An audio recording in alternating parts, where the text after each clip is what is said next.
मेरे प्यारे दोस्तों, स्वागत है आपका कार्टून विद पीके में।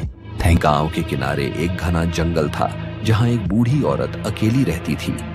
लोग उसे काली डायन कहते थे कि वह नवजात शिशुओं को मारकर उनकी आत्मा से अपनी शक्ति बढ़ाती थी।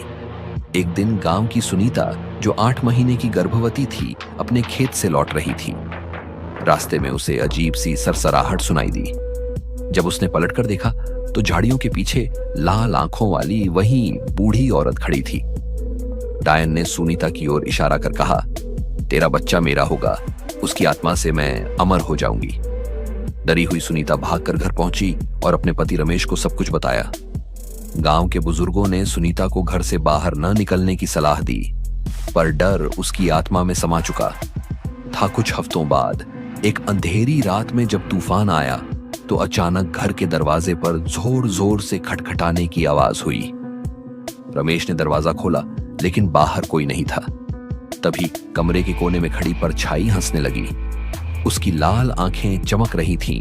वही डायन सुनीता की ओर बढ़ी, लेकिन तभी गांव के तांत्रिक पंडित जी ने मंत्रों का जाप शुरू कर दिया। उनके हाथ में जलता हुआ नींबू और काले धागे थे। जैसे ही उन्होंने उसे फेंका, डायन की चीख गूंज उठी और वह धुएं में बदलकर गायब हो गई। कुछ दिनों बाद सुनीता ने एक स्वस्थ बेटे को जन्म दिया। लेकिन लोग आज भी कहते हैं कि जब अंधेरी रात होती है, जंगल से किसी औरत की चीखें सुनाई देती हैं। शायद डायन अब भी अपने अगले शिकार की तलाश में है।